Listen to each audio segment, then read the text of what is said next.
যে মানে বর্ণ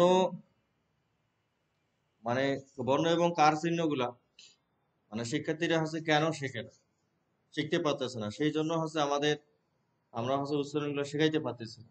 মানে এটাকে হচ্ছে কিভাবে হচ্ছে সমাধান করা যায়। কারণ প্রধান শিক্ষক হচ্ছে কি করবে হচ্ছে এই যে সমস্যাগুলো যে আছে শিক্ষকদের, এটা হচ্ছে মনে হচ্ছে একটা নথিভুক্ত করবে বা ফাইল নোট করবে বা একটা খাতায় লিখে রাখবে। মানে পাক্ষিক মিটিং এ এই যে 15 দিনের অন্তর অন্তর যে মিটিংটা হবে সেই মিটিং এ হচ্ছে উনি নোট করবে।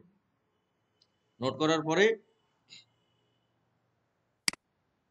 এই যে পাক্ষিক যে সভা হবে, এই যে পাক্ষিক সভা হবে, এই সভাতে হচ্ছে তিনি হচ্ছে সব বিষয় উপস্থাপন করবেন। এবং সেইখানে আপনাদের হচ্ছে মানে প্রধান শিক্ষক, তারপর হচ্ছে সহ মানে এটিও, ইউআরসি ইনস্ট্রাক্টর, সবাই ওখানে উপস্থিত থাকবে। উপস্থিত থেকে হচ্ছে সমস্যাটা নির্ধারণ করবেন, করার পরে হচ্ছে যে এই বিষয়ে হচ্ছে সাব ক্লাস্টার প্রশিক্ষণ হচ্ছে পরিচালনা করা দরকার। তখন ওই বিষয়টার উপর হচ্ছে ম্যানুয়াল তৈরি করবে, বুঝলেন না? এবং হচ্ছে শিক্ষণ শেখানোর পদ্ধতি কৌশল কি হবে, মানে সারাদিনের যে কর্ম পরিকল্পনা আছে সেটা হচ্ছে নির্ণয় করা হবে। তাহলে আমাদের হচ্ছে যারা হচ্ছে ডিপিএড এ যারা ছিল, তারা শিক্ষার্থীদের হচ্ছে বর্ণ শেখানোর জন্য মনে করেন হচ্ছে টপ ডাউন মেথড আর বটম আপ মেথড সম্পর্কে তারা হচ্ছে জানে। বুঝতে পারছেন? টপ ডাউন মেথড, টপ ডাউনটা হচ্ছে আগে মানুষ হচ্ছে সেন্টেন্স শেখে, মানে আগে বাক্য শেখে, তারপরে হচ্ছে শব্দ থেকে, বাক্যের পরে শব্দ, আর শব্দের পরে তারপরে হচ্ছে বর্ণ শেখে। এখন আমরা হচ্ছে টপ ডাউন মেথডে কিন্তু সবচেয়ে বেশি শিখাচ্ছি না? এখনকার হচ্ছে আমরা টপ ডাউন মেথড অবলম্বন করতেছি। আর আগে হচ্ছে শিখাইতে হচ্ছে bottom up method, bottom up method. আগে হচ্ছে বর্ণ, তারপর শব্দ, তারপরে হচ্ছে বাক্য।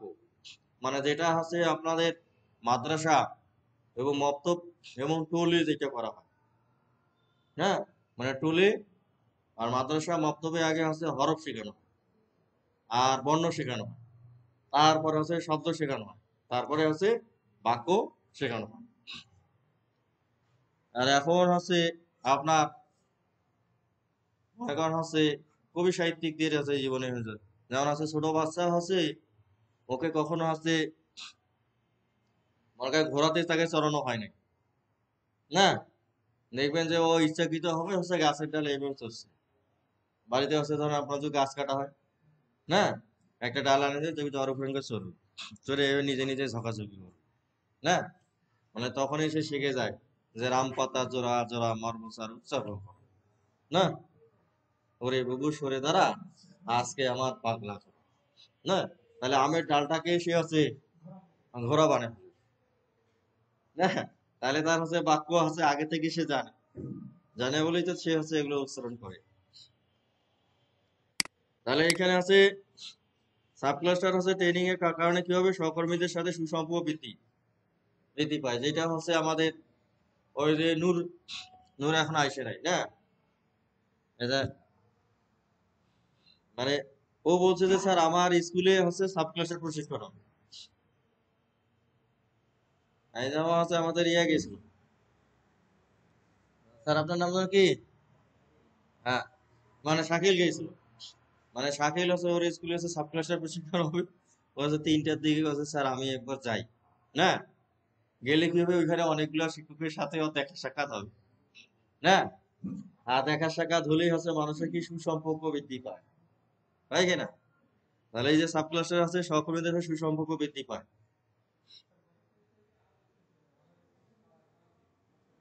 হুম হুম। তারপর তো সকল শিক্ষার্থীর আলোচনার ক্ষেত্রে প্রসারিত হয়। মানে এই প্রশিক্ষণগুলো আছে প্রথম প্রথম ভালো লাগবে, না? তারপর দেখবেন যে আপনি একজন নতুন শিক্ষক হিসেবে মনে করেন আপনার যে হচ্ছে প্রত্যাশা, দেখা যাচ্ছে যে এই প্রত্যাশা কোনো পূর্ণ হয় নাই, হ্যাঁ? প্রত্যাশা পূর্ণ না হলে তারপরে দেখবেন যে আপনার এই ট্রেনিং গুলো বিরক্তি লাগবে, হ্যাঁ, যে এইখানে শুধু যাওয়াটা বৃথা, খালি আছে ঘোরাঘুরি ছাড়া কিছু হয় না, বিরক্তি লাগে, হ্যাঁ, মানে বিরক্তির একটা কারণ হয়ে দাঁড়ায়। আর যদিও আছে আপনাদের হচ্ছে যে প্রশিক্ষক যদি ভালো না থাকে, বুঝতে পেরেছেন? তাহলে দেখবেন আরো চরম বিরক্তি হবে। মানে সবাই হচ্ছে জ্ঞানী লোকক হচ্ছে পছন্দ করে, এটা মাথায় রাখবেন। মানে জ্ঞানী লোকক সবাই পছন্দ করে যখন তিনি হচ্ছে জ্ঞান বিতরণ করে। আর এক সময় হচ্ছে তাকে হচ্ছে অপছন্দ করে, মানে হিংসা করে। হিংসা করবে এটা কিন্তু আপনি জানেন, মানে হিংসা করলেও কিন্তু তাকে পছন্দ করে। জ্ঞানী লোকক হচ্ছে হিংসা করলেও পছন্দ করে, বুঝতে পারছেন না? মানে হিংসা করবেই, যে আমি তো তার মতো হইতে পারতেছি না, না, মানে ওনার কারণে হচ্ছে আমি উপরে উঠতে পারতেছি না, হ্যাঁ, যে এই ছাড়টা যতদিন না পর্যন্ত যাবে ততদিন পর্যন্ত আমার মার্কেট হচ্ছে না, ঠিক আছে। হুম হুম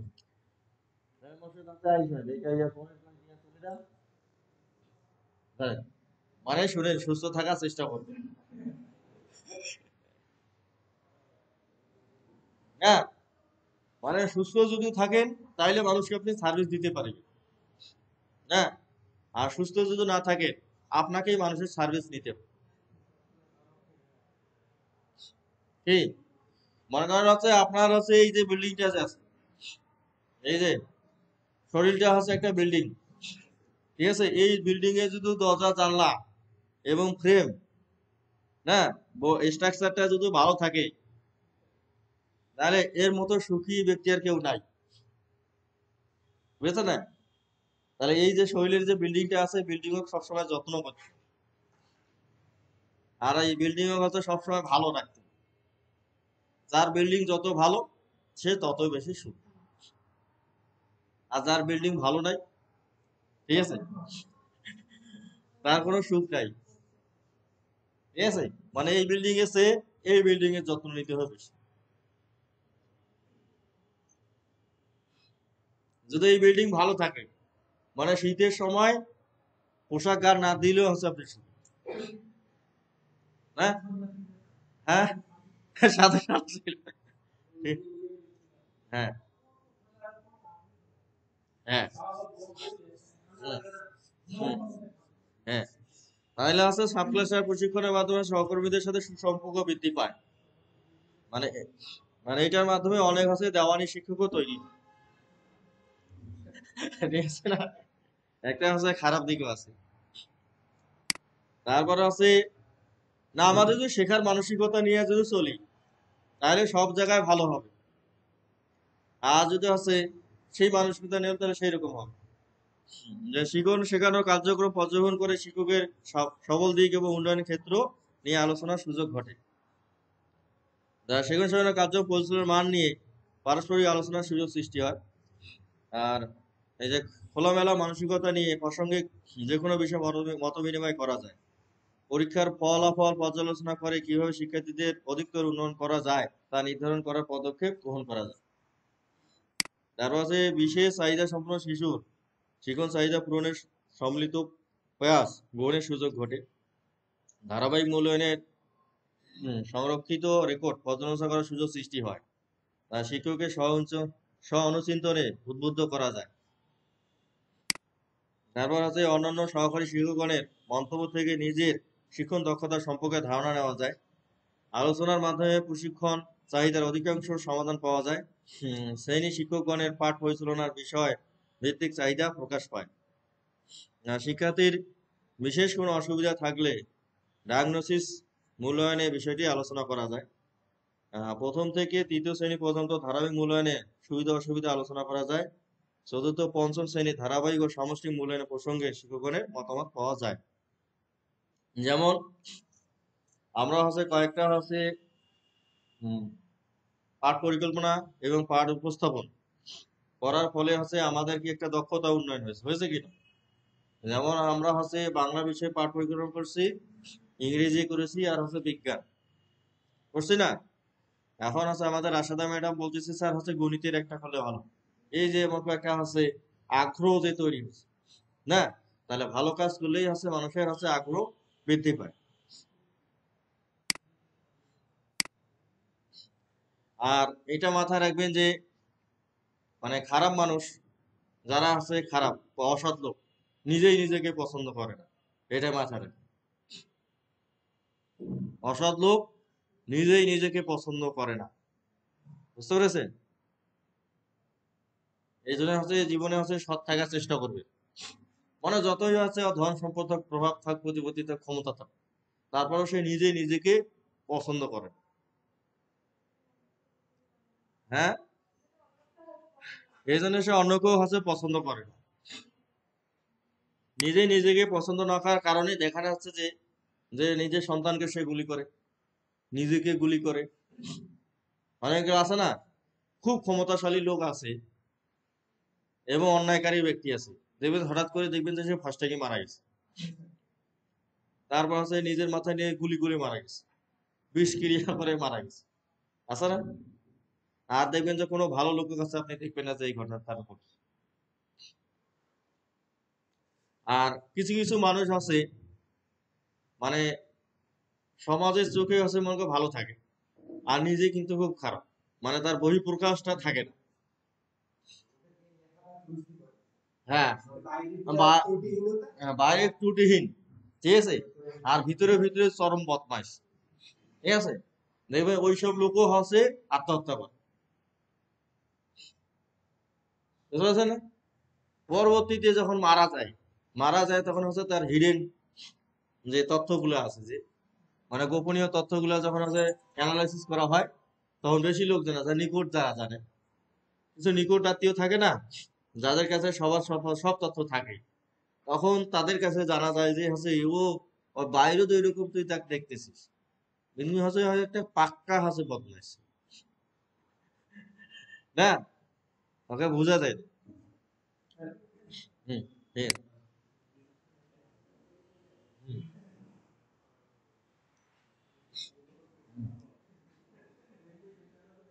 হ্যাঁ।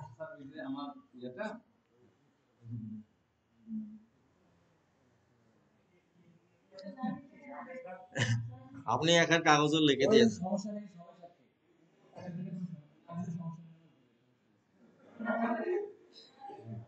না, তারপরে তো আপনি এখন কাগজে লিখে দিয়েছেন, আমার লিখে দিয়েছেন না? হ্যাঁ, হ্যাঁ। তা না হলে পরবর্তীতে এসে যদি আপনি আবার দাবি করেন, না, তখন আছে একটা অর্থনৈতিক কেলেঙ্কারি হয়ে যাবে। মানে আমার পকেট থেকে তাকে পরিশোধ করা হইলো, তারপরে ওইটা তদন্ত হবে।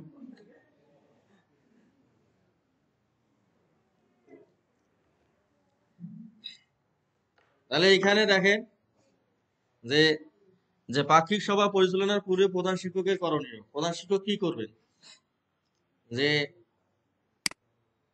যে এনসিটিবি প্রদত্ত রুটিন অনুযায়ী সে বিদ্যালয়ের রুটিনে পাক্ষিক সভার বিষয়টি অন্তর্ভুক্ত করবেন।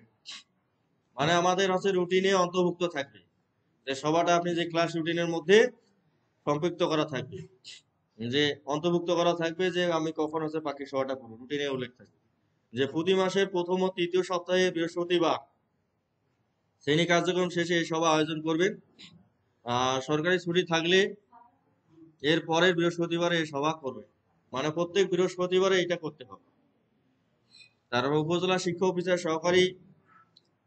শিক্ষা অফিসার ইউআরসি ইনস্ট্রাক্টরের সবাই উপস্থিত হওয়ার আমন্ত্রণ জানাবে। হুম। এই সভায় হচ্ছে বিদ্যালয়ের সকল শিক্ষককে যথাসময়ে উপস্থিত থাকার জন্য অবহিত করবে। বিদ্যালয়ের সহকারী শিক্ষকগণের সাথে আলোচনা করে সবার আলোচ্য বিষয় ঠিক করবেন।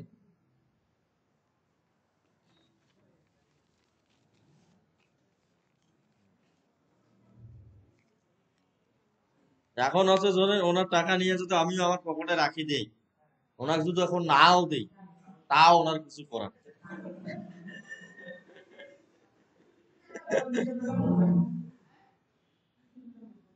হ্যাঁ,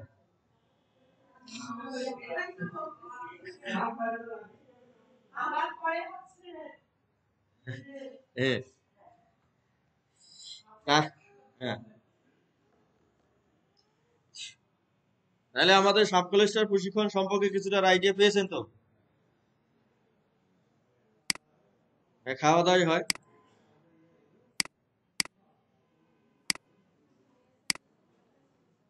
হুম মোট কথা শুনেন, উনি হচ্ছে বিভিন্ন কাজে জড়িত হয়ে গেছে, মানে উপজেলা স্কাউটের সাথে জড়িত হয়ে গেছে। উপজেলা স্কাউটের মানে নির্বাচন, হ্যাঁ আজকে মিনিমাম হচ্ছে আপনার আড়াইটের কম শেষ হবে না, আড়াইটে তিনটা বাজে। হুম। হ্যাঁ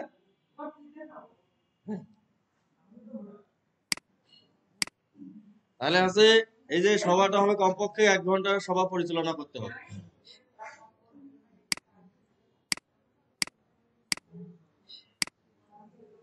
এইখানে আরেকটা গুরুত্বপূর্ণ বলছে যে মানে সাবক্লাসের প্রশিক্ষণটা মূলত হচ্ছে কি আমাদের যে শিক্ষণ শিক্ষণের পদ্ধতি কৌশল আছে না, মানে পাঠ উন্নয়নের জন্য আমাদের যা কিছু করা হয় মানে সেইটাই করতে হবে। সেই জন্য বলছে যে একাডেমিক তত্ত্বাবধান পাঠ সমীক্ষা পরিচালনার শিডিউল তৈরি করবে, যা সবার হচ্ছে কার্য বিবরণী রেজিস্টারে লিপিবদ্ধ করবে, আর পরবর্তী সভায় সম্ভব তারিখ সকলকে স্মরণ করিয়ে দিবে।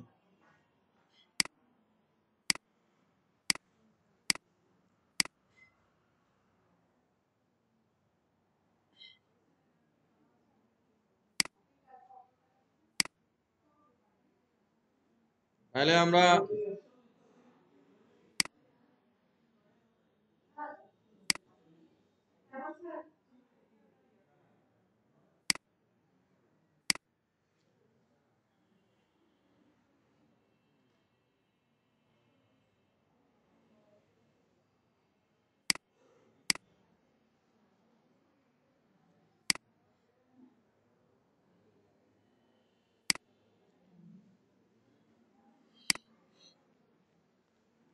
আপনাদের হচ্ছে এইটা হচ্ছে এই কাজটা আপনারা করেন এমনিতেই, এটা হচ্ছে সেশন আনিলেও চলে, যে সামাজিক হচ্ছে উদ্বুদ্ধকরণ এবং উঠান বৈঠক মহাসমাবেশ হোম ভিজিট। হ্যাঁ, তা এই কাজটা হচ্ছে যদি আমরা হচ্ছে দক্ষতার সাথে যদি পরিচালনা করি তাহলে আছে আমাদের বিদ্যালয়ে আছে ছাত্রছাত্রীর আছে ঘাটতি হবে। হ্যাঁ, অনেক সময় হয় না।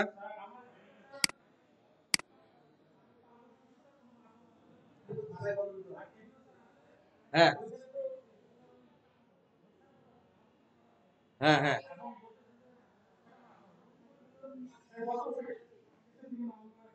হ্যাঁ হ্যাঁ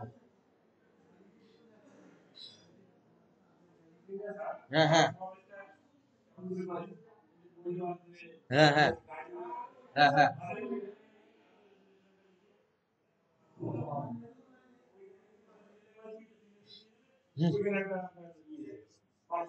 না না এই যে আমাদের হুম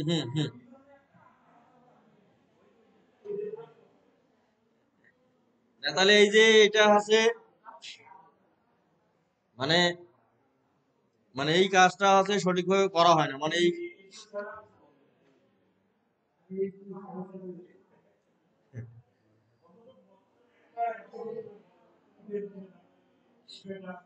হ্যাঁ হ্যাঁ হুম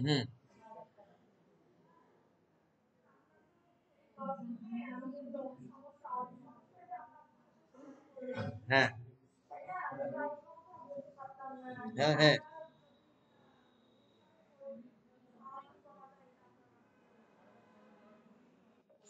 হুম মনে হচ্ছে না, মনে করেন হচ্ছে এই যে সমস্যাগুলো যে আছে না, আমরা তো আছে যে কোনো জায়গায় আছে এগুলো আলোচনা উপস্থাপন করি, বুঝতে পারছেন? আমাদের যে ঊর্ধ্বতন কর্তৃপক্ষ আছে, আমরা কর্তৃপক্ষের সামনে তো এগুলো সব তথ্য উপস্থাপন করি যে এই বিষয়গুলো। তাহলে দেখেন যারা হচ্ছে আমাকে এখন হচ্ছে প্রধান শিক্ষক হচ্ছে, আমার কথা মানে তারাও তো একজন সহকারী শিক্ষক ছিলেন না, এবং তাদের হচ্ছে তো একটা নৈতিকতা বোধ মানে তৈরি থাকার কথা, কিন্তু হচ্ছে আসন পরিবর্তন হওয়ার কারণে না, আসন পরিবর্তন হওয়ার কারণে হচ্ছে দেখা যায় যে তারা হচ্ছে নৈতিকতা পরিপন্থীযুত হয়ে যায়। ধরেন আছে আপনার হচ্ছে এই যে উঠান বৈঠক ও মহাসমাবেশ যদি না করিয়া যদি সে রেজলিউশন তৈরি করে না, তাহলে সেটা হচ্ছে খুবই দুঃখজনক এবং হচ্ছে নৈতিকতা পরিপন্থী।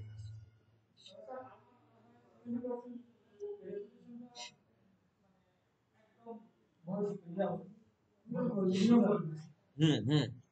আর না, রেজুলেশনে যে আছে, আমি ভাষাগুলো যেগুলো দেখি, যে পদক্ষেপ যেগুলো আছে, মানে সিদ্ধান্ত, মানে সিদ্ধান্ত গুলো তো হচ্ছে আপনার রেজুলেশন সিদ্ধান্ত নয়।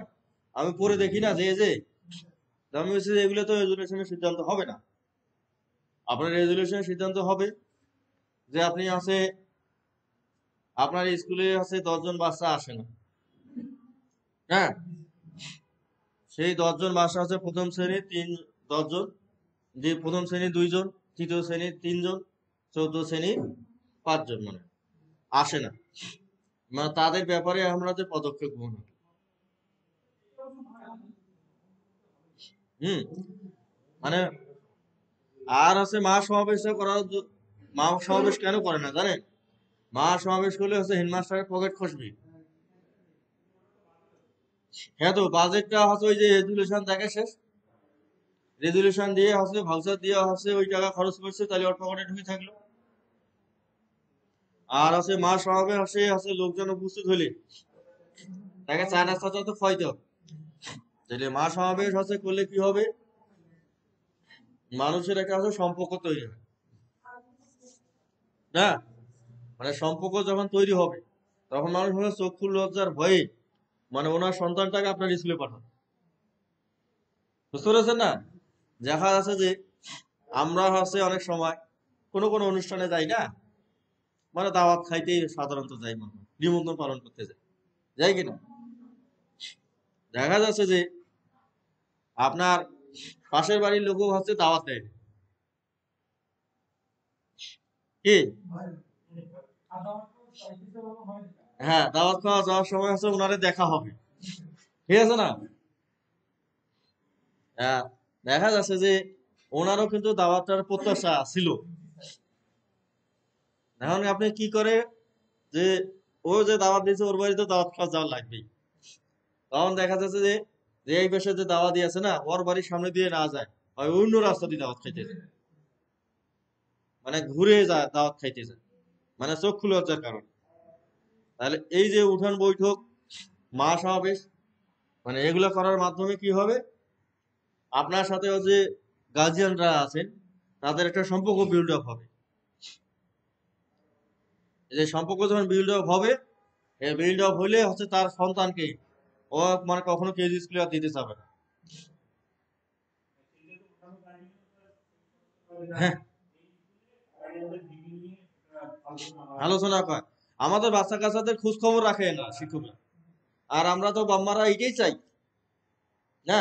ওই শিক্ষকগুলো এত ভালো, আর ওইখানকার প্রধান শিক্ষক এত ভালো, সরকারি শিক্ষকগুলো এত ভালো না, এনারা আমাদের সন্তানদের খুব খেয়াল করে। হ্যাঁ হ্যাঁ হ্যাঁ হ্যাঁ, তাহলে এই কাজটা করা উচিত।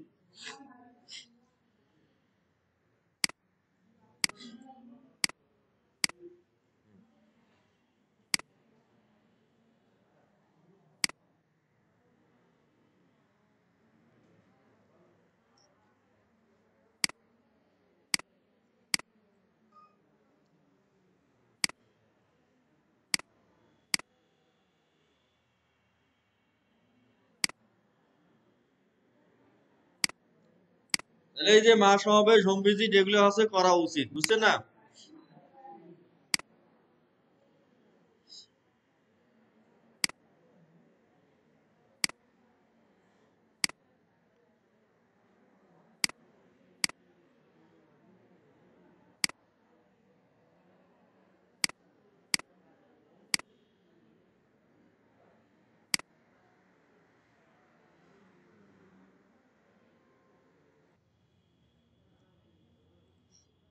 তাহলে আমাদের বিবাহ সুযোগ সুবিধা সার্ভিস বই বার্ষিক গোপনীয় অনুবেদন, যখন আমাদের কর্তৃপক্ষ যারা চিঠি ইস্যু করে না,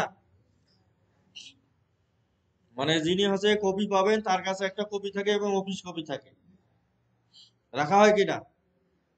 তা সেই অনুযায়ী হচ্ছে যদি ওই কর্মকর্তা কর্মচারী কোনো কপি হারাই যায় বা হারিয়ে যদি ফেলে, তাহলে অফিস হচ্ছে সেইটা তাকে ব্যাকআপ দিবে, দিবে কিনা? কিন্তু যে অফিসে সেই নথি খুঁজে পাওয়া যায় না, অফিসকে আবার হচ্ছে দেওয়া লাগে, খুঁজে এনে দিতে হয়।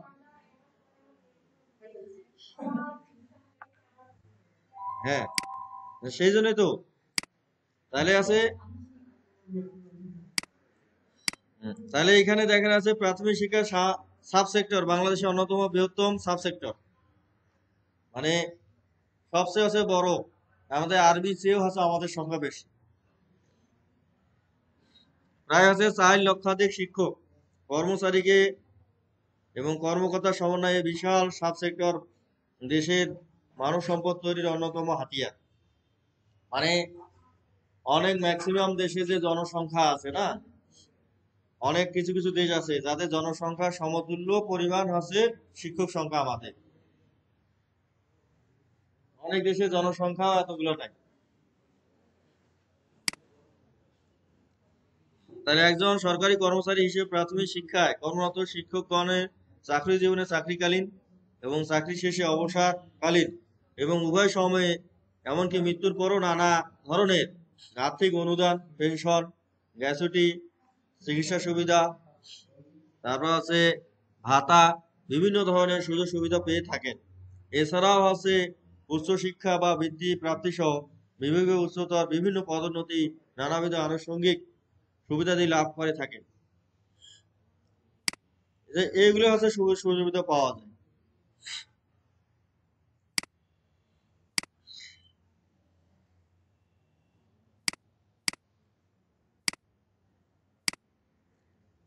মানে এখানে হচ্ছে চাকরি জীবনে একজন নন গ্রাজুয়েট কর্মচারী সারা জীবনের পুঞ্জীভূত খতিয়ান বা রেকর্ড হলো হচ্ছে সার্ভিস বই, যে সারা জীবনে যত নথিপত্র আছে আপনার সবগুলো এখানে আছে অন্তর্ভুক্ত থাকবে। মানে ছুটি নিয়েছেন বা বিদেশে গেছেন সবকিছু এখানে অন্তর্ভুক্ত থাকবে, এবং পদোন্নতি পেয়েছেন তা অন্তর্ভুক্ত থাকবে, চাকরিতে যোগদান কখন করছে তার ইনক্রিমেন্ট আপনার কত, তার সবকিছু থাকবে। এখানে বলছে একজন শিক্ষকের ফিঙ্গারপ্রিন্ট থেকে শুরু করে, মানে চাকরি শুরু থেকে শেষ পর্যন্ত ধারাবাহিক অফিসিয়াল বিভিন্ন কর্মকাণ্ডের দলিল হিসেবে এটি স্বীকৃত এবং বৈধ। এ বইতে মূলত শিক্ষকের চাকরির বেতন ভাতা, ইনক্রিমেন্ট, বোনাস ও বিভিন্ন ইনক্রিমেন্ট, ছুটির হিসাব সহ যাবতীয় স্কেল পরিবর্তন, পদোন্নতি, প্রশিক্ষণ ও ডেপুটেশন প্রদান সহ সকল রেকর্ড সংরক্ষিত থাকে। সুতরাং সার্ভিস বই কি এবং কেন, এ বইতে কি কি এন্ট্রি করতে হবে এবং তখন তা বিস্তারিত জানার একজন শিক্ষকের আবশ্যক, মানে এটা জানা দরকার।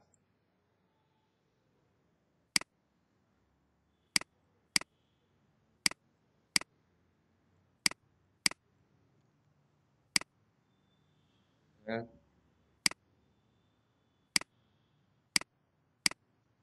আর এই সুবিধাগুলো পাওয়া যায় যে চাকরিকালীন হচ্ছে সময়ে আছে কি কি সুবিধা পাবে।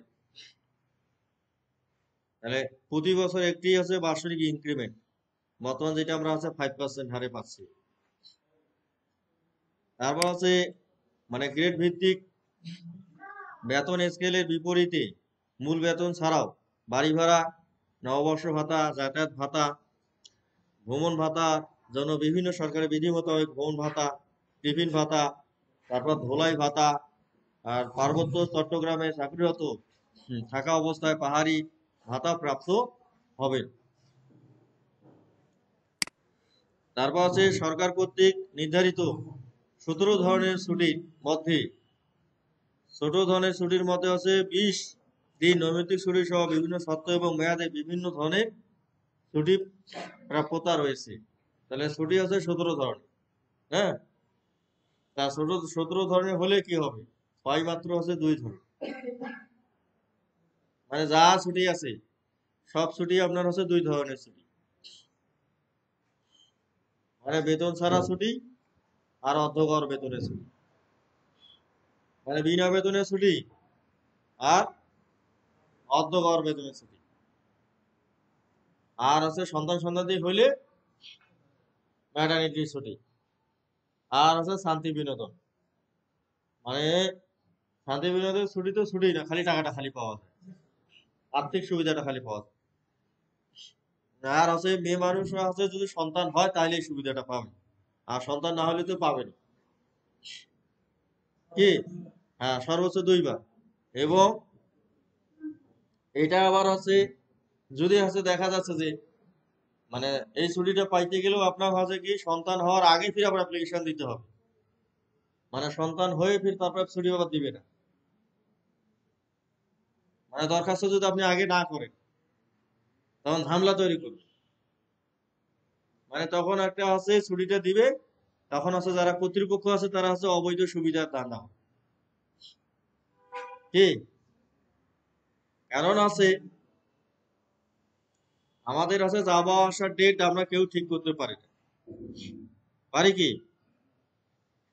কিন্তু কর্তৃপক্ষ কয় কি সবকিছু যাওয়া আসার ডেটও আছে ঠিক হবে, ঠিক থাকবে। কি? মানে সন্তান কখন জন্মগ্রহণ করবে সেটা সম্ভাব্য ডেট আমরা বলতে পারি। কি? এইটা খালি সম্ভাব্য ডেট আছে বলা যায়, কিন্তু সন্তানটা কবে হবে সেটা কিন্তু কেউ বলতে পারে না।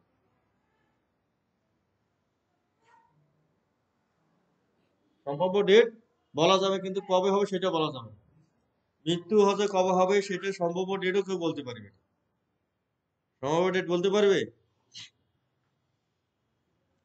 তা কিন্তু কর্তৃপক্ষ মনে করে যে এটাও ঠিক করে দিতে হবে। নাহলে দেখা যাচ্ছে আপনার মাতৃত্বকালীন ছুটি নিতে গিয়ে দেখা যাচ্ছে 2-3 হাজার টাকা কম ছাড়া হয় দরখাস্ত গ্যারান্টি করে, হয় না? মানে মানুষ মানুষকে বিপদে ফেলতে পারলেই মানুষের ইনকাম। হ্যাঁ, পরকালে চিন্তা না। যে 17 ধরনের ছুটির মধ্যে 20টা নৈমিত্তিক ছুটি সহ বিভিন্ন শর্ত ও মেয়াদে বিভিন্ন ধরনের ছুটি প্রাপ্ত রয়েছে। যে ছুটি বিধিমালা আছে 1959, যেটা কালকে আমি দেখাইছিলাম মোতাবেক যে কোনো শিক্ষক বিভিন্ন ছুটি যথাযথ কর্তৃপক্ষের মাধ্যমে আবেদন এবং মঞ্জুর করে তা ভোগ করতে পারবেন। যে উল্লেখ্য যে বর্তমান মহিলাদের মাতৃত্বকালীন ছুটির মেয়াদ 6 মাস।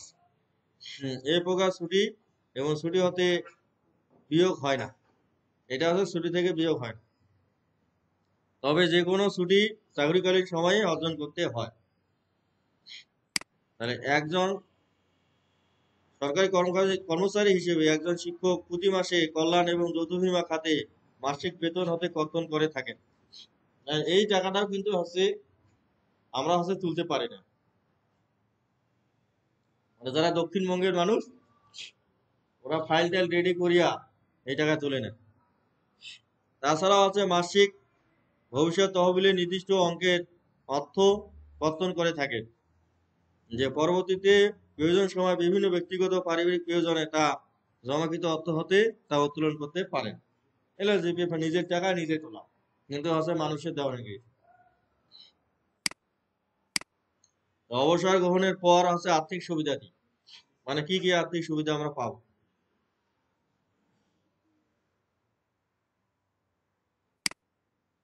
মানে এখানে একজন সরকারি কর্মচারী হিসেবে একজন শিক্ষক তার সন্তোষজনক চাকরিকাল সম্পন্ন করার পর বর্তমানে হচ্ছে 59 বছর বয়সে অবসর গ্রহণ করে থাকেন।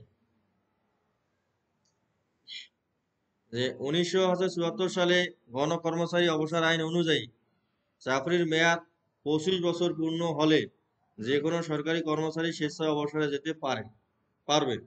মানে 25 বছর পূর্ণ হলে, হ্যাঁ, 25 বছর হলে মানে স্বেচ্ছায় এসে পূর্ণ অবসরে যেতে পারবে। পেনশন এবং আনুতোষিকের ক্ষেত্রে যে কোনো কর্মচারী বিশেষ সত্ত্বে ক্ষতিপূরণ ও পেনশন অবসরজনিত পেনশন পেতে পারেন। এ বিষয়ে হচ্ছে 1994 সনে অর্থ মন্ত্রণালয়ের পেনশন সহজীকরণ এবং পরবর্তীতে 2001 সনে তা কার্যকর করা হয়েছে।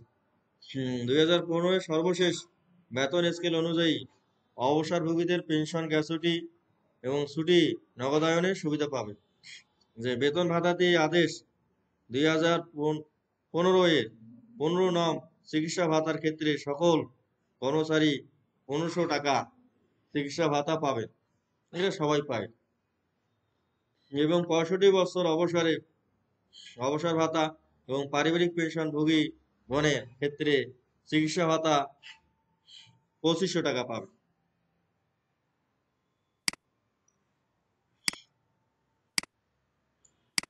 অর্থ মন্ত্রণালয়ের পরিপত্র 2015 অনুযায়ী অবসরভোগী আজীবন পারিবারিক পেনশনভোগী নিট পেনশনের সমপরিমাণ 2টি উৎসব ভাতা পাবেন।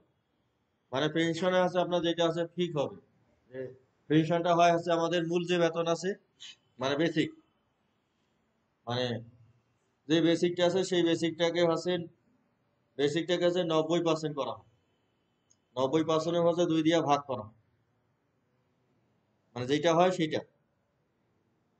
ধরেন আপনার হচ্ছে 10,000 টাকা, 10,000 হচ্ছে 90% করতে হবে, 90% করলে হচ্ছে 9,000, না? তাহলে 9,000 2 দিয়া যদি ভাগ করি, তাহলে 4,500 টাকা আছে আপনি পেনশন পাবেন। তাহলে আলাদাভাবে যোগ হবে, মানে প্রতি মাসে তখন আপনি ওই হারে টাকাটা পাবেন। এবং এর একটা আরো সূত্র আছে, 102.5, মানে মূল বেতনটা যদি আছে এই যে এটা যদি মনে না থাকে, মানে 102.5 যে আছে গুণ দিলে আছে ওই কতটা পয়সা পাবেন একবারে বের হয়। আর এখন যেহেতু আছে আমাদের আর হিসাব করতে হয় না, এমন হিসাব করতে হয়, আইবাজ আছে না, ওই আইবাজ অত হচ্ছে ঠিক করে দেয় কার কত হচ্ছে পেনশন। এখন এই কারণে কি হচ্ছে জানেন, আমাদের হচ্ছে ব্রেন্ডের যে চর্চা, মানে ব্রেন্ডের চর্চাটা হচ্ছে কমে গেছে, যে অনেক কিছু হিসাব নিকাশ এখন আমরা হচ্ছে মুখে আর চট করে করতে পারি না, তাহলে কি মানে সবকিছুতে এখন ক্যালকুলেটর বা হচ্ছে ইয়া লাগে।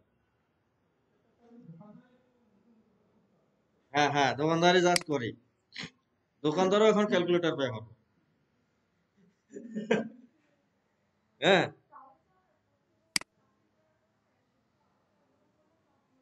সব সুবিধা পাবে, এখন আছে সব সুবিধা পাবেন। আর আছে 15 বছর যদি হয়, এখন মানে 15 করছে, 15 বছর হলে আপনি গোল্ডেন হ্যান্ডশেকে যেতে পারেন। হ্যাঁ, মানে মানে এইখানেও হচ্ছে আপনি হচ্ছে এই সুবিধাগুলো পাইতে পারেন, মানে 15 বছরে এখন পাওয়া যায়। হ্যাঁ, ওই অনুসারে হবে, মানে গোল্ডেন হ্যান্ডশেক। হ্যাঁ, আমার চাকরি শেষ। আর 25 বছর যখন আপনার চাকরি পূর্ণ হইবি, তখন হচ্ছে সরকার হচ্ছে চাইলে, ইচ্ছাকৃত চাইলেও হচ্ছে আপনার বাধ্যতামূলক অবসর বাড়ায় দিতে পারে। বুঝতে পেরেছেন না? যে যে অনেক আছে সচিব এবং যুগ্ম সচিব, অতিরিক্ত সচিব আছে না, যেমন আছে এই যে একে হচ্ছে বেশি দিন চাকরিতে রাখিলে, মনে করেন আমার হচ্ছে প্রশাসন চালাইলে কঠিন হবে, তাদেরকে সেখানে যে বাধ্যতামূলক বা অবসর দিয়ে দিচ্ছে না, মানে ওদের 25 বছর পূর্ণ হয়েছে সেজন্য বাধ্যতামূলক অবসর। এবং সরকার পরিবর্তন হওয়ার সাথে সাথে বলছে যে না, ওকে বাধ্যতামূলক অবসর দেওয়া হয়েছে, ওকে আবার ফিরে নিয়ে আস, ওই লোকের দ্বারা আমার কাম করতে হবে, কি, তাই না? এটা আছে benefit। তারপর আছে অবসর উত্তর ছুটি, মানে এই আইনি চাকরির ক্ষেত্রে ছুটি পাওনা সাপেক্ষে অবসর উত্তর ছুটি পাবে। হুম। এবং এই প্রকার ছুটির মেয়াদ অবসরের প্রদানের তারিখ হতে 1 বছর পর্যন্ত বর্ধিত হবে, যেটাকে এখন আমরা পিআরএল বলতেছি। আর আগে এলপিআর বলতে আগে, না, আর এখন বলতেছে পিআরএল। তারপর আছে ছুটি নগদায়ন, একজন সরকারি কর্মচারী অবসর প্রস্তুতির ছুটির বাইরে ছুটি পাওনা থাকলে 12 মাস পর্যন্ত ছুটি বিক্রি করতে পারবে। ছুটি বিক্রি করতে পারবে, ওই যে ছুটির আছে যে কতগুলো অর্জন হয়েছে সেই অনুযায়ী টাকা পাবে, আর সেই অনুযায়ী টাকা পাবে, মানে প্রত্যেকটা ছুটির অর্জনের জন্য আপনার হচ্ছে 230 টাকা। ঠিক আছে, আপনার যে মানে সেই ছুটিগুলো অর্জন হবে, যদি আপনি ভোগ না করেন, তাহলে ওই অনুযায়ী আপনি আপনি 230 টাকা হারে পাবেন, মানে একদিনের জন্য 230 টাকা, একদিনের জন্য 230 টাকা। যদি আপনি হচ্ছে এই যে অর্ধবার বেতনে যে ছুটিগুলো অর্জন হবে আপনার, এটা যদি আপনি ভোগ না করেন, ধরেন যে বই বাংলাদেশের ছুটি না নেন, না, তারপর হচ্ছে চিকিৎসা নিচ্ছেন, ওইখানে অর্ধবার বেতন থেকে ছুটি নিলেন, কোনো ঝামেলা পেলেন, ছুটি নিলেন, তাহলে মনে করেন আপনার হচ্ছে ওই ছুটিটা ভোগ করা মানে হচ্ছে 230 টাকা করে আপনি দিনই খায় ফেলাচ্ছেন। এখানে আছে 230 টাকা।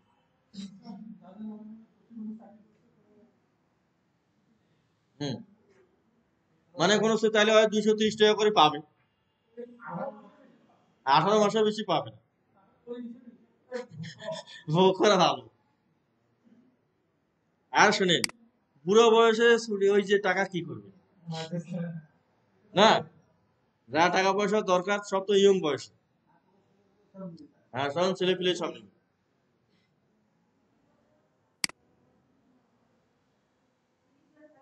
হ্যাঁ,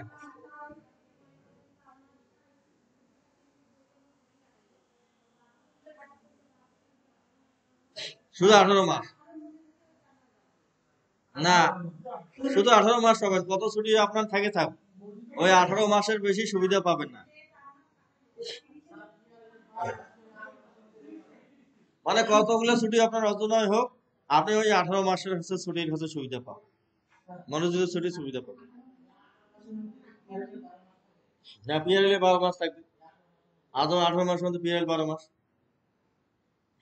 তাই যে উক্ত সর্বশেষ বেতন হারে বিক্রি করা যাবে, যে চাকরি অবস্থায় কোনো সরকারি কর্মচারীর মৃত্যু হলে বা মৃত্যুর তারিখে অবসর গ্রহণ বিবেচনা করে সর্বাধিক আছে 12 মাসে প্রাপ্য নগদ অর্থ তার পরিবারকে প্রদান করা হবে।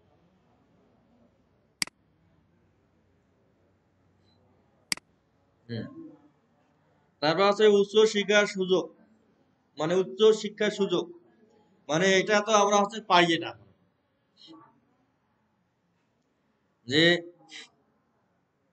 1 বছর ছুটি অনুমতি প্রদান করা হয়ে থাকে। তারপরে হচ্ছে বিশেষ প্রয়োজন হলে সরকার অনুমতি প্রদানে 2 বছর পর্যন্ত বর্ধিত করা যাবে।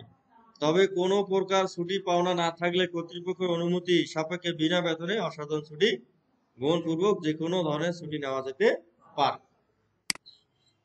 তারপর হচ্ছে পদোন্নতির সুযোগ, যে পদোন্নতি,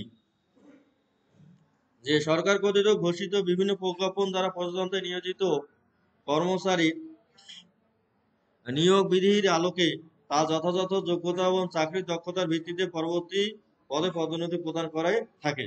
এক্ষেত্রে সন্তোষজনক এশিয়া 5 বছর থাকা বাঞ্ছনীয়, মানে সন্তোষজনক এশিয়া থাকতে হবে 5 বছর।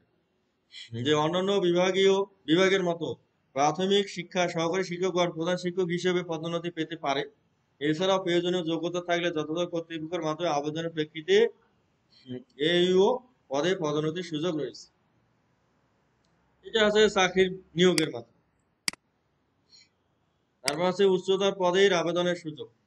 চাকরির সময় তার উচ্চতর পদের জন্য সরকারের নিয়োগ বিজ্ঞপ্তি দিলে তিনি তার যোগ্যতা দক্ষতা মেধার ভিত্তিতে বিবেকীয় প্রার্থী হিসেবে বয়স শিথিলতা সহ আবেদন করতে পারবে। তবে অবশ্যই তা যথাযথ কর্তৃপক্ষের মাধ্যমে হতে হবে। তাছাড়াও যে কোনো শিক্ষকের প্রয়োজনীয় যোগ্যতা দক্ষতা মেধা থাকলে প্রাথমিক বিদ্যালয়ের বিভাগীয় পদে এইও, তারপর ইউইও, পিটিআই ইনস্ট্রাক্টর সহ ইউএসসি ইনস্ট্রাক্টর পদে যথাযথ কর্তৃপক্ষের মাধ্যমে আবেদনের সুযোগ পাবে। মানে এগুলা তো আছে আপনার কাছে পাবেন। আর পিটিআই ইনস্ট্রাক্টর হইতে গেলে, ইউএসসি ইনস্ট্রাক্টর হইতে গেলে আপনার কাছে বিএড আর এমএড থাকা লাগবে। হ্যাঁ, এমএড এবং বিএড থাকলে তখন আপনি অ্যাপ্লিকেশন করতে পারেন। আর এই এটিও হইলে তো আপনি টিও এমনিতে হওয়া। হ্যাঁ, এটিও একবার হইলে প্রমোশন যদি পান, কপালে যদি থাকে তাহলে টিও হইতে পারে। আর না হলে আজীবন হচ্ছে এটিও হিসেবে চাকরি শেষ করতে হবে। বুঝতে পারছেন? এই জন্য হচ্ছে, মানে এটিও মারা হচ্ছে, মানে দেখা যাচ্ছে এটিও হিসেবে আছে, যেমন আপনাদের সদরের হচ্ছে 7 তারিখ। হ্যাঁ, উনি আছে এটিও হিসেবে হচ্ছে চাকরিটা রিটেন করে গেল।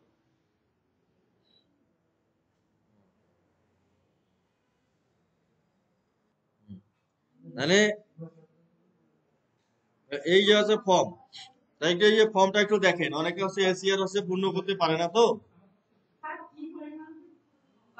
হ্যাঁ,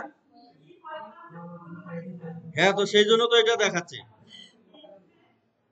তাহলে দেখেন, এইদিকে তাকান আপনি, মানে এইটাতে হচ্ছে হচ্ছে আমরা অনেকে ভুল করি, মানে প্রচন্ড ভুল হয়। আর এসিআর আছে প্রত্যেক বছরে বছরে নিতে হবে। বুঝতে পেরেছেন? মানে আপনার আছে এসিআর আছে 1 বছর শেষ হয়ে গেল, আর পরবর্তী যে বছর আছে জানুয়ারি মাসের মধ্যেই আপনাকে এসিআর আগের বছর দিতে হবে। বুঝতে পেরেছেন? মানে 3 বছর 4 বছরের এসিআর যদি পরপর নেন তাহলে ওই এসিআর হয় না, মানে মেয়াদ পার হইলেও আর এসিআর হয় না। ঠিক আছে? আর 2 বছর তাহলে আছে ওই যে ব্যাকডেটের সিগনেচার নিতে হবে। হ্যাঁ, ব্যাকডেটে তাহলে সিগনেচার আছে ব্যাকডেটে মূলত আছে। আর অনেকে আছে ব্যাকডেটে সিগনেচার করতে চায় না, আছে না অনেক অফিসার। হ্যাঁ, ওই কেসে থাকে না, অন্য জায়গায় বদলি হয়ে যায়। হ্যাঁ, তাহলে আছে এখানে আছে এই যে এখন আমাদের হচ্ছে 25 সাল চলেছে না, যদি আমরা আছে গত বছরে যদি এসিআর নেই তাহলে এখানে আছে আমার বছরটা হবে 2024, 2024 সাল হবে। এখন আছে এই 2024 সালে যদি আপনার আছে হেডমাস্টার পরিবর্তন যদি হয়, মানে স্কুলের দেখা যাচ্ছে যে ও আছে আপনার আছে জানুয়ারি মাসে মানে জয়েন করছে, আর ধরেন ইয়াতে চলে গেছে, মানে জুনের ওই দিকে চলে গেছে, আর একজন নতুন আছে যোগদান করেছে, তাহলে আছে 2টা এসিআর হবে। তাহলে আছে যে আছে জুলাইতে জয়েন করছে, জুলাই থেকে ডিসেম্বর পর্যন্ত একজন, আর আছে জানুয়ারি থেকে আছে জুন পর্যন্ত একজন, তাহলে 2 জনের এসিআর নিতে হবে। অথবা হচ্ছে আপনি একজন সিনিয়র শিক্ষক আছে প্রধান শিক্ষকের ভারপ্রাপ্ত হিসেবে ছিল, ছিল কিনা, তাহলে হচ্ছে ওনার কাছেও একটা নিতে হবে। আবার নতুন একজনকে যে দেওয়া হয়েছে পরে, মানে পদোন্নতির মাধ্যমে বা চলতি দায়িত্বের মাধ্যমে যে দেওয়া হয়েছে তাদের কাছেও একটা নিতে হবে। মানে 1 বছর তখন 2টা এসিআর হবে, তখন আছে এসিআর এইখানে জায়গায় আংশিক কথাটা ঠিক চিহ্ন দেওয়া থাকবে। এবং আছে এখানে আছে বছর যদি লেখেন 2024, তাহলে 2024-এর দেখে আছে ওই যে প্রধান শিক্ষক যে যিনি ছিলেন, মানে জানুয়ারি 1 থেকে জুনের 30 পর্যন্ত, মানে তাহলে জানুয়ারি 1 থেকে জুন 30 এই কথাটা লিখে দিতে হবে, তারিখটা উল্লেখ করে দিতে হবে 2024 এবং ব্র্যাকেটে ওইটা তারিখটা লিখে দিতে হবে। বুঝতে পেরেছেন যে আংশিক এশিয়াটা কত কাল পর্যন্ত। হ্যাঁ, তাহলে এখানে কালটা লিখছে। আর যদি হচ্ছে যদি রিটায়ার উনি যদি না চলে যায়, মানে পূর্ণ বছরে যদি থাকেন, তাহলে 2024 সাল লিখলেই হবে, তখন আর ওই ক্রিয়াটার তারিখটা উল্লেখ করতে হবে না, একটাই।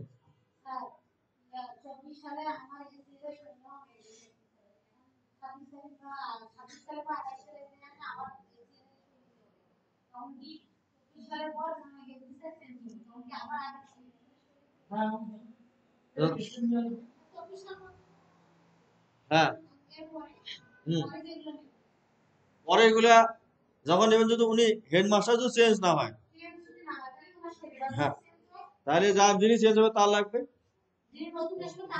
হ্যাঁ, ওনারও লাগবে। উনি যদি হচ্ছে আপনার আছে 3 মাস, যদি একজন যদি 3 মাসের বেশি যদি চাকরি করে, তার অধীনে যদি চাকরি করেন 3 মাস,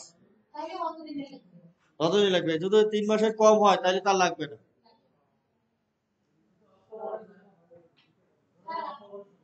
মনে করেন আছে অক্টোবরে চলে গেল না, তাহলে নভেম্বর ডিসেম্বর আছে, তাহলে একজনের এসিআর নিলেই হবে, একটাই হবে না। ওইখানে ওই একজনের তো 3 মাসের কম হয়ে যাচ্ছে।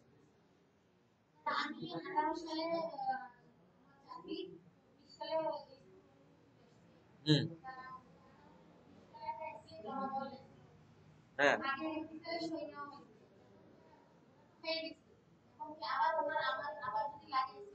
না ওনারা আর লাগবে না, ওনার তো ওই খাল ওই পর্যন্ত এসিআর নিয়েছেন না, তাহলে ওনারা আর লাগবে না, তখন এখন এনার নেবেন, বরং বর্তমান আছে এনার নেবেন। তাহলে এখানে আছে যে নাম আছে স্পষ্ট অক্ষরে, সার্টিফিকেট দেখে দেখে লিখবেন। হ্যাঁ, তখন আছে যদি মানে হেড টিচার যদি মারা যায়, তাহলে হচ্ছে যিনি আছে বর্তমান আছেন না, মানে তার কাছে নিতে হবে, না প্রতি স্বাক্ষরকারী যদি থাকে তাহলে তার কাছে নিতে হবে।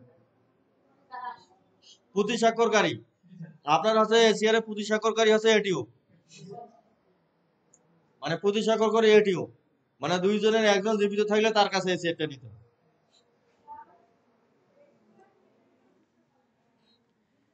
এশিয়ার এই যে এইটা মানে বাংলা আছে বার্ষিক, এই যে বার্ষিক গোপনীয় অনুবেদন, মানে এতে আছে অ্যানুয়াল। হ্যাঁ, মানে এতে আছে অ্যানুয়াল, আর সিতে আছে কনফিডেন্সিয়াল, মানে কনফিডেন্সিয়াল, আর আরতে আছে রিপোর্ট, আরতে আছে রিপোর্ট। মানে রেশিয়ারের তিনটে যে অক্ষর আছে, তাহলে আছে একটা আছে annual confidential report. Confidential report, confidential মানে আছে গোপন, প্রত্যেক ইয়ারে নিতে হবে। হ্যাঁ,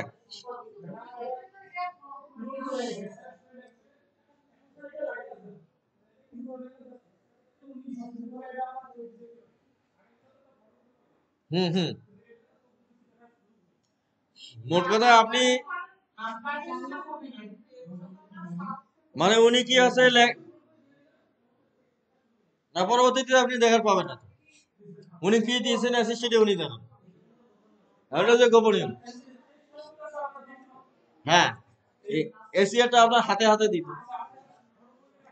হ্যাঁ, তাহলে আছে এইখানে, মানে এইখানে যে ঠিকানাটা আছে, এইখানে ঠিকানাটা স্পষ্ট ভাবে লিখবেন, যে এই যে বাংলায় নাম, তারপর ইংরেজিতে বড় অক্ষরে নাম, তারপর পদবি, গ্রেড, কর্মস্থল, জাতীয় পরিচয় পত্র নম্বর, এনআইডি কার্ডের নাম, আর বেতন স্কেল, মানে গ্রেড এবং বেতন স্কেল, কোন স্কেলে আপনি বেতন পান।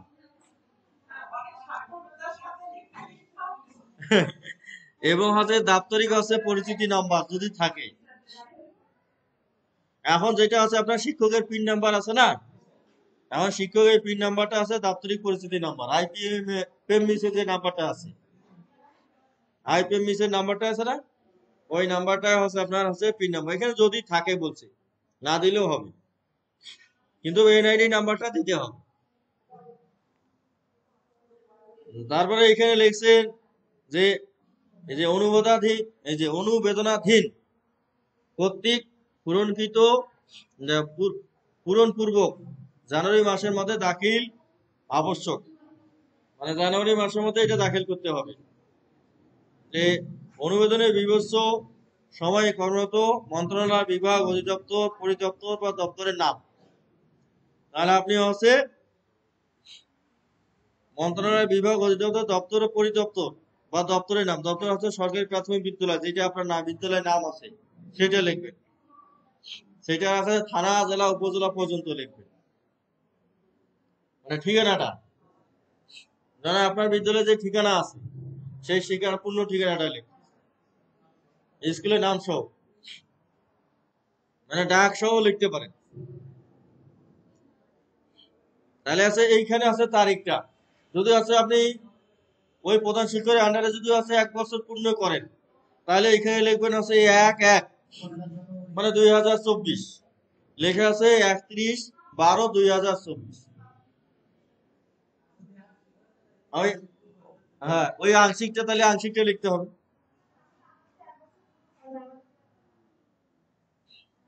মানে 6 মাস পার হয়েছে, তাহলে 6 মাস, 3 মাস, মানে 3 মাস পার হইলে এসে নিতে হবে।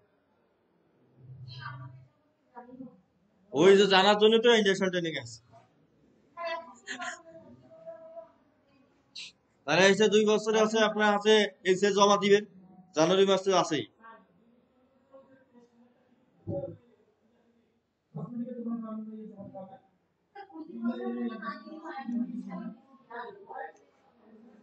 হুম হুম হুম। মনে করেন আছে, আয় শুনেন, মানে এখন আছে শুনেন, এখন মন চাইছে যে না আনলে চলবে, যখন আছে আপনার মন চাইবে যে প্রমোশন যখন হবে না, না, যখন বলবে যে হ্যাঁ, না, যখন আছে প্রমোশনের ফাইল যখন আপনার উঠিবে না, তখন আপনার আবার সবগুলো এসিএল লাগবে। বুঝতে পারছেন না? যখন হচ্ছে ওই এসিএল না থাকার কারণে আটক হয়ে থাকবে। মানে রিটায়ারমেন্ট যখন করবেন, রিটায়ারমেন্টে ওই সময়ও লাগবে।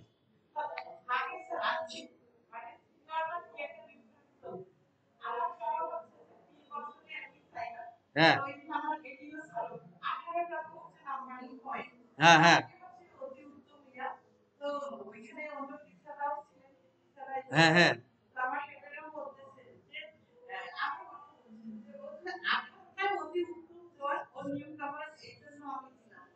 হ্যাঁ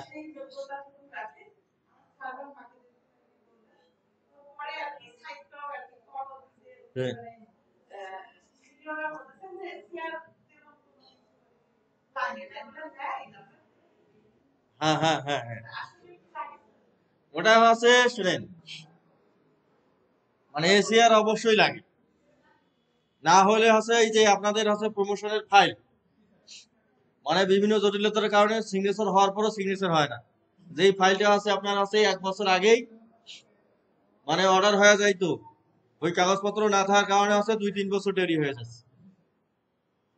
আর না হলে দেখা যাচ্ছে যে কি প্রমোশন দিয়ে দেয় কাকো, একজন আবার হচ্ছে কেস করে দিয়ে দিবে। বুঝতে পারছেন না? মানে যে আমার হচ্ছে প্রমোশন নাই, মানে প্রমোশন আর পাওয়ার যোগ্য কিন্তু ওর কাগজপত্র ঠিক নাই, কিন্তু দেখা যাচ্ছে কি কারণে প্রমোশন হয়নি সেটা না জানিয়ে হাজার আদালতে কেস দিয়ে দিয়েছে। মানে হাইকোর্টে যদি রিট করে থিয়ে দেয় তাহলে হয় সবাইকে তখন হাইকোর্ট করে দেয়। মানে ওই জন্য হচ্ছে কর্তৃপক্ষ হচ্ছে ফাইল আর হচ্ছে তোলে। বুঝতে পারছেন না? তাহলে এইখানে আছে নাম, পদবি, মাতার নাম, পিতার নাম, জন্ম তারিখ, আর পিআরএল শুরুর তারিখ। মানে আপনি আছে যেইটা হচ্ছে আপনার হচ্ছে জন্ম তারিখ, সেইটাই আছে আপনার পিআরএল শুরুর তারিখ। মানে 59 বছর আছে যদি পূর্ণ হবে যেদিন, ওইটা হচ্ছে আপনার পিআরএল শুরুর তারিখ। হ্যাঁ, মানে ওইটা হচ্ছে আমরা আছে মিসে বা ইয়াতে যেটা হচ্ছে পাইয়া যাবে যে কয় তারিখ আপনি রিটার্ন করবেন। হ্যাঁ হ্যাঁ হয়, রিটার্নে ওটা আছে। তারপর মোবাইল নম্বর, চাকরিতে যোগদানের তারিখ, শিক্ষাগত যোগ্যতা সর্বশেষ, তারপর আছে অনুবেদনকারীর নাম, মানে এই যে প্রধান শিক্ষকের নাম এখানে দিতে হবে। এই অনুবেদনকারীর নাম মানে হচ্ছে প্রধান শিক্ষকের নাম এবং পদবি। যদি উনি ভারপাত্র হয় তাহলে প্রধান শিক্ষক, ভারপ্রাপ্ত কথাটা লিখে দিতে হবে ব্র্যাকেটে। আইডি নাম, যে অনুবেদনের অধীনে এই যে একটানা কর্মকাল, মানে কত বছর আপনি চাকরি করতেছেন ওনার অধীন থেকে। এবার হচ্ছে দেখা যাচ্ছে যে আপনি 3 বছর করছেন না, তাহলে ওনার আছে ওই যে মনিটরিং বোর্ড আছে না আমাদের, তাহলে ওই যে ওই বোর্ডে অনার্স বোর্ড যেটা বলা হয়, মনিটরিং বোর্ড তো না, অনার্স বোর্ড। আপনাদের মনিটরিং বোর্ডে বলে কি? আপনাদের মনিটরিং বোর্ড, আর আমাদের বলা হচ্ছে অনার্স বোর্ড। তাহলে অনার্স বোর্ডে হচ্ছে ওনার যোগদানের তারিখটা দেখবে, তারিখ দেখে হচ্ছে কত তারিখ পর্যন্ত, মানে ওই 31 আজকের তারিখ পর্যন্ত আপনি লিখে দেবেন। মানে এখানে হচ্ছে ওনার হচ্ছে যোগদানের কালের তারিখটা আর এইটা পর্যন্ত লিখে দেবেন। বা যদি হচ্ছে উনি আগে যদি যোগদান করে থাকেন ওই স্কুলে, আপনি যদি পরে যোগদান করে থাকেন তাহলে আপনার যোগদানের তারিখ, ঠিক আছে? আপনার যোগদানের তারিখ যদি উনি আগে যোগদান করে থাকেন চাকরিতে, না, আর আপনি হচ্ছে এই যে কয়েকদিনে যোগদান করেছেন ওই স্কুলে, তাহলে আপনি যেদিন যোগদান করছেন তাহলে ওই যোগদানের তারিখটা দিবেন, ওই যোগদানের তারিখ থেকে বর্তমান তারিখ পর্যন্ত। হ্যাঁ, ওই বছরের শেষ তারিখ মানে 31/12/2024 মনে করেন। হ্যাঁ, শুক্র শনি না, শুক্র শনিও তো আর ভিতরে চাকরি করছেন আপনি। মানে আপনার আছে জানুয়ারির 1 থেকে ডিসেম্বরের 31 পর্যন্ত, মানে 31st নাইট পর্যন্ত দিবেন। মানে শুনেন, মানে মানে আপনি যদি ওই বিদ্যালয়ে আগে জয়েন করেন আর হেড টিচার যদি পরে জয়েন করে, তাহলে হচ্ছে উনি পরে জয়েন করলে ওনার হচ্ছে যোগদানের তারিখটা, না, আর উনি যদি আগে জয়েন করেন আপনি যদি পরে জয়েন করেন তাহলে আপনার যোগদানের তারিখটা। হ্যাঁ, ওনার অধীনে যতদিন চাকরি, মানে আপনি যোগদান না করা পর্যন্ত তো ওনার অধীনে চাকরি করেন, উনি যতই আগে জয়েন করেন, না। তারপর আছে প্রতি স্বাক্ষরকারীর নাম। এখানে প্রতি স্বাক্ষরকারীর নাম হচ্ছে আপনার এটিওর নাম হবে, যে এটিওর আন্ডারে চাকরি করেছে, এবং পদবি। হ্যাঁ, মানে সেই জন্য প্রত্যেক বছরে বছরে নিয়ে নেবেন। মানে এটিও পরিবর্তন হলে অসুবিধা নাই, বুঝছো না? মানে প্রতি স্বাক্ষরকারী উনি হিসেবে থাকলেই হবে। যদি 6 মাস যদি থাকে ওনার আন্ডারে, দেখা যাচ্ছে যদি ওই যে দুইটা যদি আপনার 6 মাস হয়, মানে হেডমাস্টার 6 মাস ছিল, আপনার এটিও 6 মাস ছিল, তাহলে কিন্তু আছে দুইখানে এসিয়ার হয়ে যাবে, বুঝতে পারছেন? তাহলে আছে প্রধান শিক্ষক যদি আছে আপনার যদি বেশি সময় থাকে, তাহলে একখানে এসিয়ার হবে।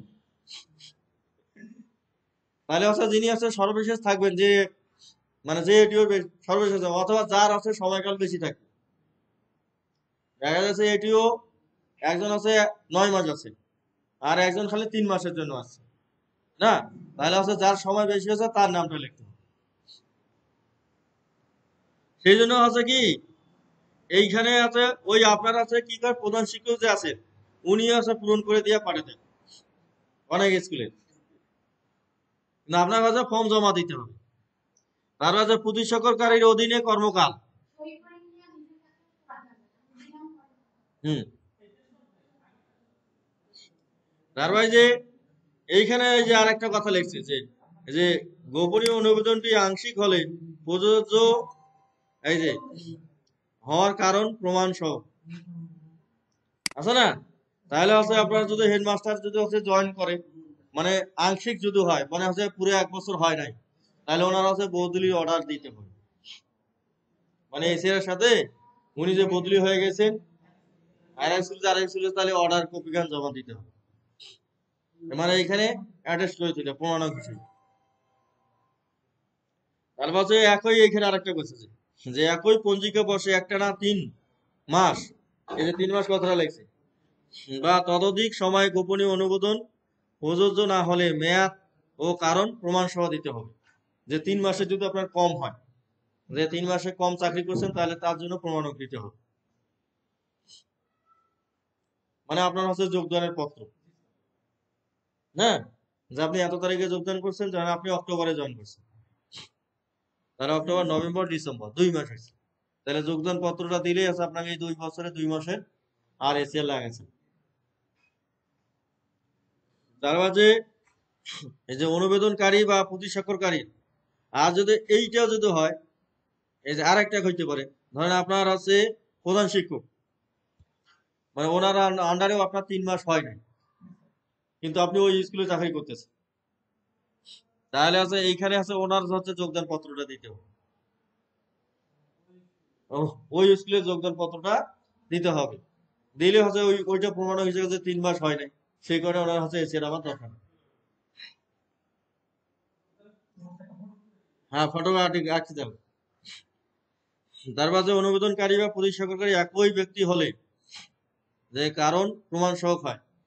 অনেক সময় যেমন আমাদের আছে রংপুর বিভাগে, মানে ওই সময় আছে আমাদের পিটিআই সুপার একজন ছিল না, ইকবাল, ইকবাল হোসেন, উনি পিটিআই সুপার ছিল, এবং আছে ডিডির দায়িত্ব পালন করেছিল, হ্যাঁ, তাহলে রংপুর পিটিআই উনি সুপার ছিল এবং হচ্ছে ডিডি ছিল, তাহলে আছে ওনাদের, তাহলে উনি অনুবেদনকারী, উনি প্রতি স্বাক্ষরকারী, মানে রংপুর পিটিআইতে তারা চাকরি করছে, তাহলে ওই ডকুমেন্ট মতো দিতে হইতো। মানে আমাদের প্রাথমিক বিদ্যালয়ে যেহেতু সুযোগ নাই যে কোনো হচ্ছে প্রধান শিক্ষক এটিও দায়িত্ব পালন করেছে, হ্যাঁ, তাহলে এই জন্য আমাদের এই সম্পর্কটা, মানে দরকার হইলে ক্যালেস্টার এটিও যদি না থাকে, আরেকজন ক্যালেস্টার এটিও ওই দায়িত্ব পালন করে, তাহলে আমাদের হচ্ছে এই প্রমাণক দিতে হবে না, কিন্তু আমাদের ক্ষেত্রে দিতে হইতে পারে। হ্যাঁ, যেন আমাদের হচ্ছে সুপার হচ্ছে দেখা যায় সিনিয়রিটি ভিত্তিতে উনি হচ্ছে প্রমোশন পাওয়ার যোগ্য না, কিন্তু ডিডির দায়িত্ব দিয়ে চলে গেছে, যেমন যেহেতু ইকবাল স্যারের ক্ষেত্রে যেটা হয়েছে। আর এগুলো হচ্ছে এই যে এই অংশটা হচ্ছে আপনার হচ্ছে প্রধান শিক্ষক পূর্ণ করবে, স্বাক্ষর টাক্ষর করে উনি হচ্ছে জমা দিবেন। এই যে কত নাম্বার পেয়েছেন উনি হচ্ছে অঙ্কে লিখবেন, কথায় লিখবেন। ঠিক আছে, পূরণকৃত ফর্ম প্রাপ্তির তারিখ মানে গৃহীত কার্যক্রম প্রযোজ্য। তাহলে এসিআরটা বোঝা গেছে আপনাদের। তাহলে প্রতি মানে আপনার হেডমাস্টার চার দশক আপনার হচ্ছে প্রতি বছরে এসিআর পূরণ করিয়া ওনার টেবিলে দিয়ে দিন। হ্যাঁ, ওনার সামনে দিবেন, স্যার আমাদের এই টেবিলে পূরণ করে দিয়ে দিন। ঠিক আছে,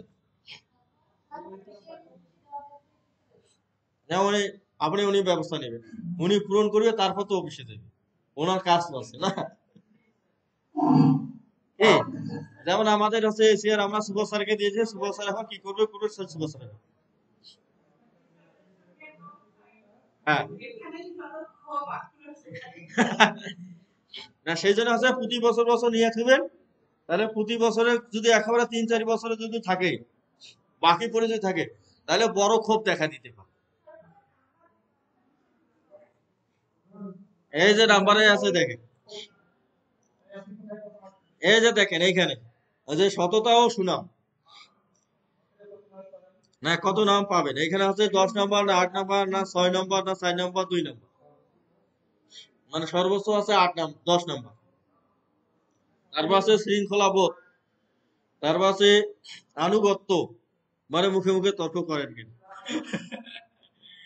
তারপর আছে মানে সেবা গ্রহীতার সঙ্গে ব্যবহার, মানে আপনি হচ্ছে আপনার বিদ্যালয়ে যে গার্জিয়ানরা যারা আছে বা শিক্ষার্থী আছে না, এ তাদের সাথে আপনি কি ব্যবহার করেন। হ্যাঁ হ্যাঁ, সম্পর্কের উপর। হ্যাঁ, তা- মনে করেন আপনার কাছে 80 নম্বরের নিচে দিতে পারিবেন, মানে 80 নম্বরের নিচে যদি দিতে যদি যায়, মিনিমাম হচ্ছে আপনাকে একটা সুগজ করতে হবে না। আমরা হাইয়েস্ট কত তাইতে বলেছে, সর্বনিম্ন মানে সর্বনিম্ন আপনাকে 80 দিতে হবে। 80 নিচে হইলেই ওনার কাছে আপনাকে আছে শোকজ করতে হবে না, মানে আপনার কাছে যে কোন কারণে উনি দিল না, মানে সেই কারণ ওনাকে উল্লেখ করতে হবে ডকুমেন্ট সহ, বুঝতে পারছেন। মানে মানে শোকজ ছাড়া আপনার কখনো 80 নিচে দিতে পারেন। তারপর আছে এই যে পেশাগত জ্ঞান দক্ষতা, এর উপর আছে। তারপর আছে কাজের মানে কাজের মান ও পরিমাপের উপর। হ্যাঁ, কম্পিউটার বিষয়ে জ্ঞান ও দক্ষতা। হ্যাঁ, তারপর আছে ই নথি ব্যবহারে আগ্রহ ও দক্ষতা। তারপর নথি ও রেজিস্টার সংরক্ষণ ও ব্যবস্থাপনা, অনেকগুলো ফাইল হচ্ছে আপনাকে দেওয়া হলো, আপনি হচ্ছে ওই আসলে হচ্ছে সকল যে নথির হচ্ছে কমন যে তথ্যগুলো আছে না, কমন তথ্যগুলো হচ্ছে আপনাদের প্রিন্ট করিয়া রাখি দেওয়া উচিত, মানে যে কোনো পরিদর্শক আসলেই সহজে যাতে তথ্যটা দেওয়া আছে। তারপর আছে দাপ্তরিক কাজের আগ্রহ ও প্রচেষ্টা।